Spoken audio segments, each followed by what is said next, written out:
Recuerdo una escena de la película La lista de Schindler, en donde Schindler, interpretado por el actor Liam Neeson, viendo la crueldad con que se manejaba el oficial a cargo de un campo de concentración nazi, intentó de alguna forma tratar de persuadirlo para que ya deje de matar por matar a los prisioneros. Este oficial, interpretado por Ralph Fiennes, era extremadamente cruel.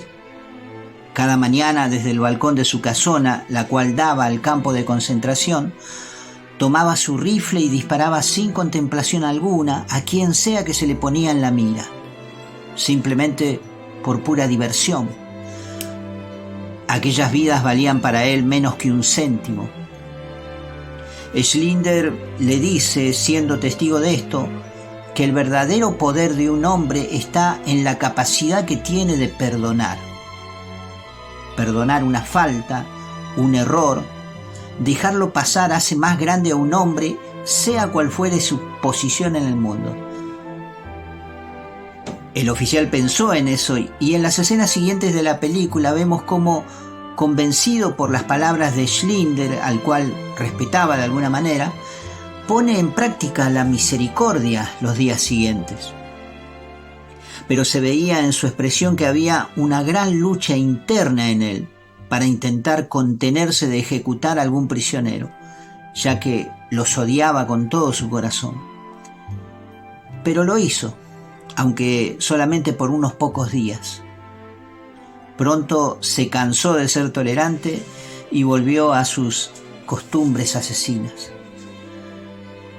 Esto nos muestra cómo un hombre, aún extremadamente cruel como este personaje, puede tener el poder de perdonar, mas no tiene la naturaleza de quererlo con el corazón dentro de sí. Una cosa es la voluntad que podemos tener de perdonar una ofensa, y otra es que dentro nuestro esté la naturaleza para poder perdonar de corazón. Quizás el ejemplo es extremo para compararlo con nosotros, pero si nos acercamos a analizar este dilema, a lo mejor podamos aprender hoy algo bueno. Bienvenidos, amigos míos, al pequeño salón de catequesis. ¿Qué les parece si nos adentramos en este interesante misterio?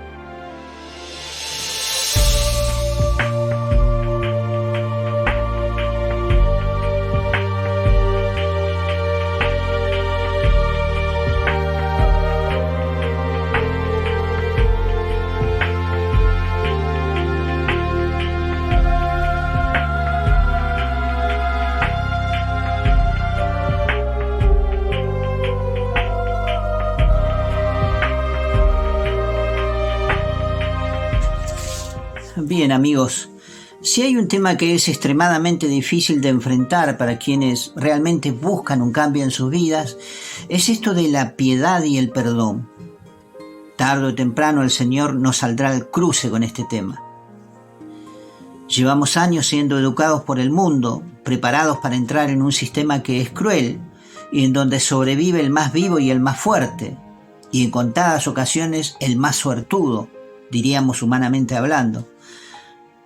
La inocencia con la que vinimos al mundo tarde o temprano va desapareciendo, y lamentablemente no de modo natural como debería ser, sino por la influencia constante de las cosas que nos nutren la cabeza y que entran a nosotros por lo que vemos y oímos. Pero somos libres, y en cuanto nos volvemos independientes, nadie puede decirnos nada acerca de cómo somos o vestimos o qué música escuchamos o qué bandera levantamos. Somos totalmente responsables de nuestros actos.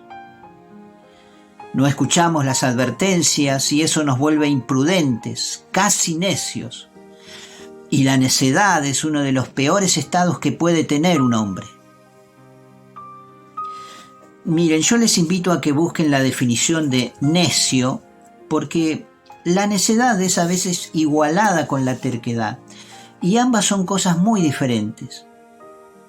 Por ejemplo, una persona necia es alguien ignorante y que no sabe lo que podía o debía saber. Es una persona falto de inteligencia o de razón. Los sinónimos de necio son tonto, bobo y estúpido.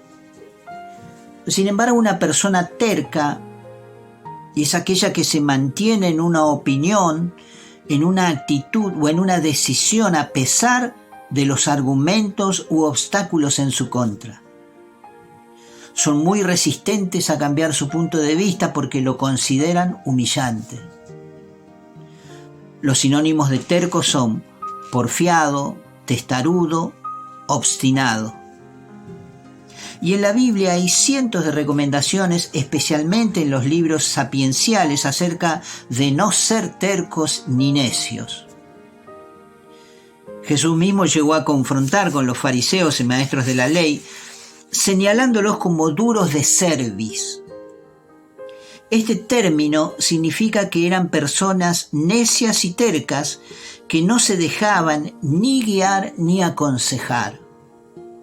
Pero la definición más directa a este calificativo es que se trata de alguien altivo, intratable, que tiene el cuello rígido, como si tuviera tortícolis, porque le cuesta bajar la cabeza para humillarse. Duro de cerviz es duro de cuello, de cervical. Y también es una forma de describir al que es desobediente a Dios. Es alguien tan altivo que ni siquiera considera que Dios mismo puede estar hablándole, pero él no tuerce su cuello, sino que se para desafiante frente al mismo Dios. Un ejemplo curioso es que luego de haber sido liberado de la esclavitud de los egipcios, el pueblo judío empezó a quejarse contra Moisés y contra Yahvé por haberlos llevado al desierto. Siendo que Dios les proveía de un alimento del cielo como el maná, que caía cada mañana del cielo como un rocío sobre el campamento. Ellos se quejaban. Les da de beber de un manantial de una roca e igual se quejan. El pueblo que había sido liberado con grandes prodigios de parte de Yahvé añoraba la esclavitud. Estábamos mejor con los egipcios, llegaron a decir. Les voy a leer un poco lo que dice el libro de Nehemías en el capítulo 9 del 15 al 17. Dice el profeta: del cielo les mandaste el pan para su hambre.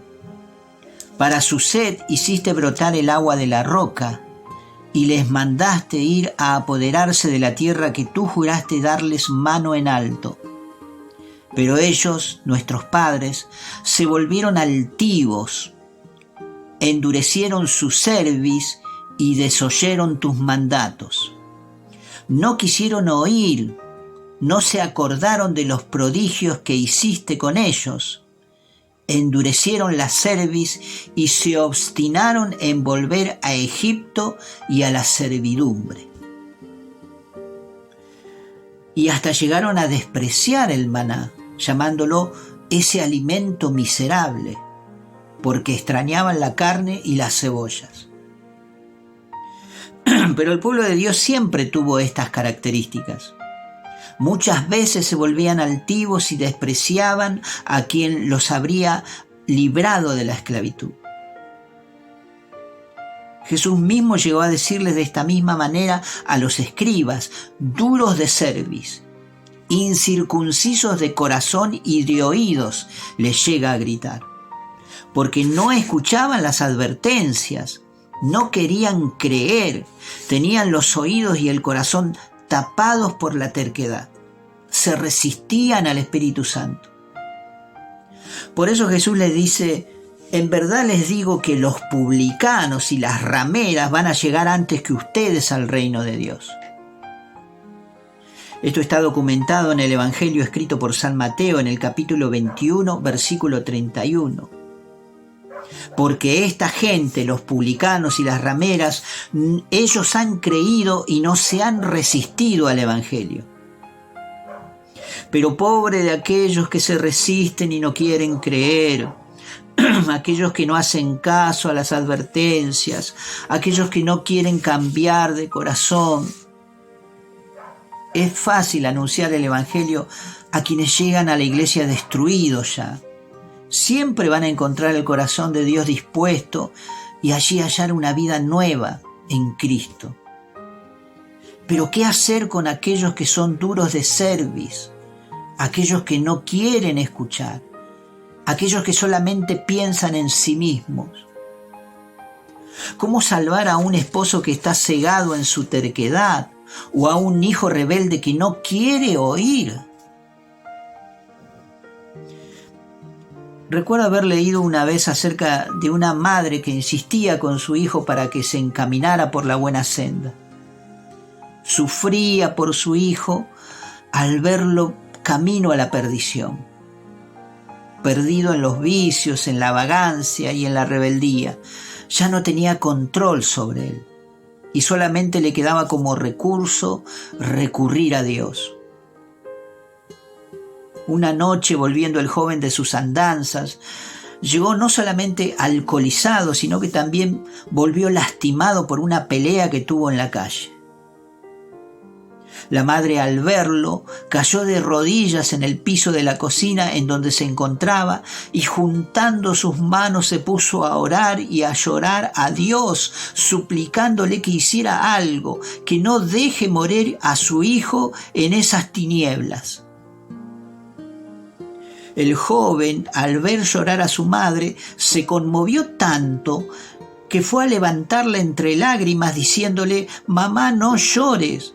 Prefiero que me castigues, prefiero que me azotes con la vara, pero no quiero verte así, mamá. No llores más por mí». Y desde aquel día el joven dejó su mala vida y se enderezó. Pero yendo al relato del comienzo y viendo que aquel oficial no poseía en su corazón la virtud de perdonar, pronto volvió a su terquedad, porque ya su corazón estaba tomado. Por eso Jesús, cuando habla del amar y el perdonar, nos sube la medida hasta más allá de lo que nosotros podemos entender y acostumbrar. El Señor nos dice: si ustedes aman únicamente a los que les aman, ¿qué mérito hay en eso? También los pecadores aman a los que les aman. Y si hacen el bien solamente a los que les hacen el bien a ustedes, ¿qué mérito hay en eso? Hasta los pecadores hacen eso. Si ustedes prestan a aquellos de quienes esperan recibir, ¿qué mérito tienen? Los pecadores también prestan a pecadores para recibir lo correspondiente. Mas yo les digo, dice el Señor, ustedes amen a sus enemigos, hagan el bien y presten sin esperar nada a cambio, y su recompensa será grande y serán llamados hijos del Altísimo, porque Él es bueno con los ingratos y los perversos. Sean misericordiosos como su Padre del cielo es misericordioso.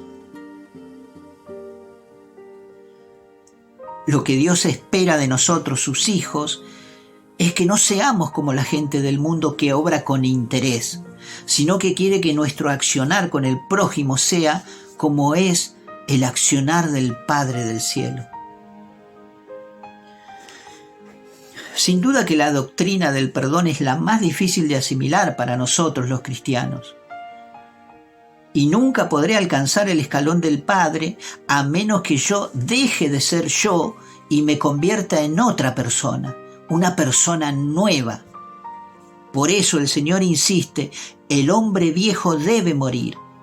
El Adán que vive en nosotros debe morir. Mi hombre viejo, el que el mundo construyó antes de que conociera a Cristo, debe morir.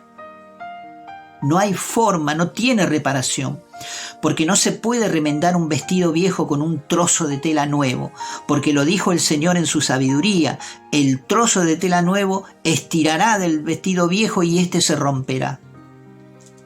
Y Dios no quiere que nos rompamos. Somos muy valiosos para Él. Por eso, escuchemos las advertencias, no seamos necios ni tercos.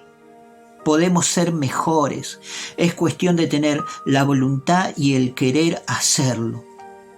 El mundo ya está lleno de gente malvada, que no tiene valores y que disfruta con las desgracias ajenas.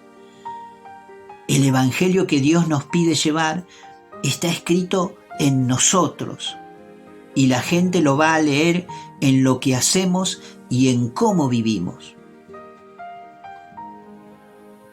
¿No te parece? Bien, amigos, les dejo por este día. Les deseo que el Señor les bendiga grandemente y que les dé lo que anhela su corazón. Nos veremos próximamente cuando el Señor así lo disponga. Amén.